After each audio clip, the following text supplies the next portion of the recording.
Recebo aqui também o prefeito de Feijó, o delegado Railson. Delegado Railson, que está aqui em Rio Branco, veio aqui na casa conversar com alguns deputados, mas também veio relatar uma situação que Feijó tem passado nessa questão das enchentes. Tivemos uma alagação em fevereiro, agora tivemos outra enchente em abril, e a situação não está fácil para Feijó, não é mesmo, prefeito? Exato, Marcos. É a segunda enchente que nós passamos esse ano. Agora, em abril, foi bem pior do que a de fevereiro. Nós atingimos a cota de 13,6, já quase perto da cota histórica, que foi 14 metros, em 2021. Muitos ribeirinhos tiveram a sua produção aniquilada em razão das chuvas, perderam toda a produção agrícola, bem como as aldeias que foram as mais atingidas na nossa cidade. A nossa enchente, historicamente, ela agrava-se, sobretudo na zona rural. Não é uma enchente que prejudica tanto a zona urbana. Zona urbana nós tivemos 4 bairros, em torno de 20 a 25 famílias que foram retiradas de suas casas, mas o maior problema é na comunidade rural.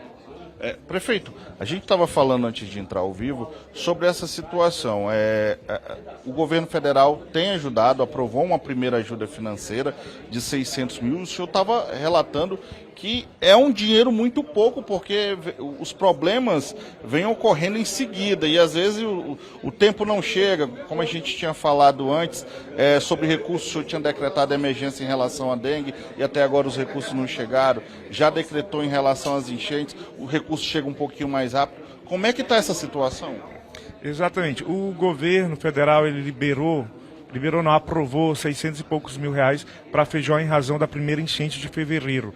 Esse valor é um valor que é pequeno, porque nós temos que levar em consideração que agora em abril, centenas de ribeirinhos e dezenas de aldeias indígenas, porque é mais de dezenas, deve ser pelo menos umas 20 aldeias indígenas, perderam tudo. Como é que a gente vai sustentar essas pessoas que eles não têm mais produção, não tem mais o roçado? Então 600 e poucos mil é um valor muito pequeno para poder fazer essa ajuda por meses a essas pessoas que perderam, sobretudo, seus legumes e também as criações. Porque não é só os legumes. Tem situações que morre boi, que morre porco, que morre a galinha devido à alta do rio. Prefeito, como é que o governo do estado, o senhor deve ter pedido ajuda para o governo, tem lhe auxiliado nessa situação? Eu tenho que enaltecer a equipe de Feijó, por meio da assistência social local, toda a equipe que vem trabalhando, a Defesa Civil, de uma forma extraordinária, mas eu não posso deixar de lado a grandiosa ajuda do nosso governo estadual, nosso governador Gladys Camelim, por meio da Secretaria de Assistência Social, em nome da Maílza Assis. É eles que, neste momento, têm nos assistido. Desde janeiro até o presente momento, eu tenho certeza que o governo já destinou pelo menos umas 1.500 cestas básicas para atender a nossa população. Porque, Marcos, não é só a pessoa que está passando pela enchente que precisa de alimento.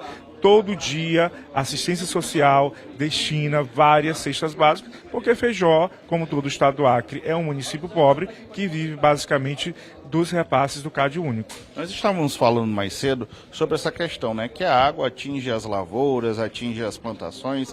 Isso prejudica, porque o pessoal vive disso e, de repente, fica uma situação complicada. E a gente estava falando isso. Hoje recebe o sacolão. Daqui a mais 20 dias, 30 dias, precisa de mais sacolão. Como é que o senhor tem agido, acredito até por meio da bancada federal também, para tentar, assim, ter recurso, para tentar buscar essa ajuda e ter mais apoio? A gente intermediou junto a alguns senadores, inclusive quero elogiar o senador Petecão, que tem feito essa tratativa com o Ministério. Esperamos que o governo federal repasse o dinheiro agora da enchente de abril, para que a gente possa atender por mais tempo a nossa comunidade ribeirinha e indígena. Você imagina que uma macaxeira ela demora meses para estar pronta para consumo, mas durante a enchente ela foi aniquilada. Então, daqui quanto tempo que os indígenas e os ribeirinhos terão outra macaxeira para comer, outra banana para comer? Então os legumes foram perdidos e não se restabelece amanhã. São meses e meses e meses, até anos, para poder ter a colheita daquilo que foi acabado em 4, 5 dias. É uma situação caótica. Olha só, a gente tinha falado antes, inclusive o senhor que tomou posse agora como prefeito recentemente, sobre as contas que o senhor tinha encontrado de Feijó, rombos, né? Problema na Previdência, problema no INSS, vários bloqueios, com a possibilidade até de o risco de atrasar salários. Como é que o senhor tem resolvido essa situação, prefeito? Os bloqueios continuam, o senhor negociou, o que o senhor tem para falar disso assim, para a população? Eu sempre parti do princípio que se há um problema nós temos que resolver. Não adianta ficar atrelando a culpa do problema a uma gestão anterior e não promovermos atos para resolver e atender bem a nossa população. Mas a gente precisa deixar muito claro que maliciosamente a gestão anterior buscou nos engessar.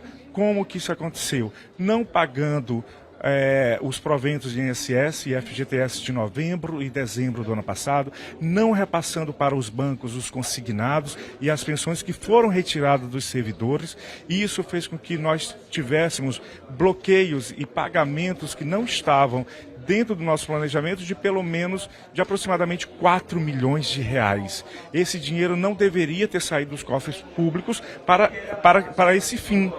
E nós temos um orçamento, Marcos, de aproximadamente 100 milhões de reais. Se você tira 4, 5 milhões para pagar débitos decorrentes de ações irresponsáveis da gestão anterior, isso prejudica incomensuravelmente o nosso projeto de gestão.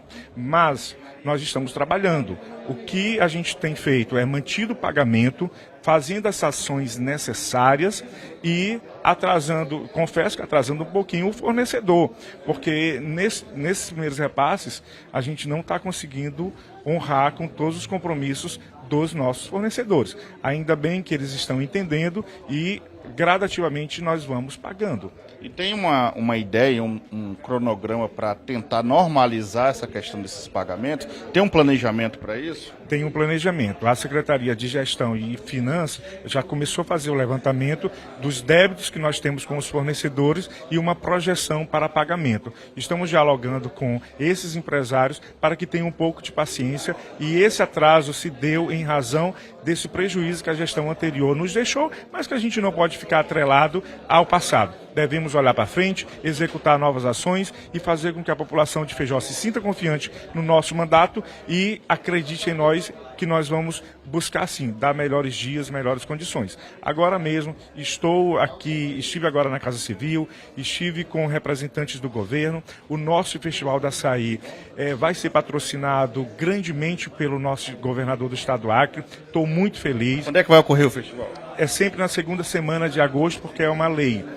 Nós estivemos agora no DERAC buscando auxílio para a abertura dos nossos ramais.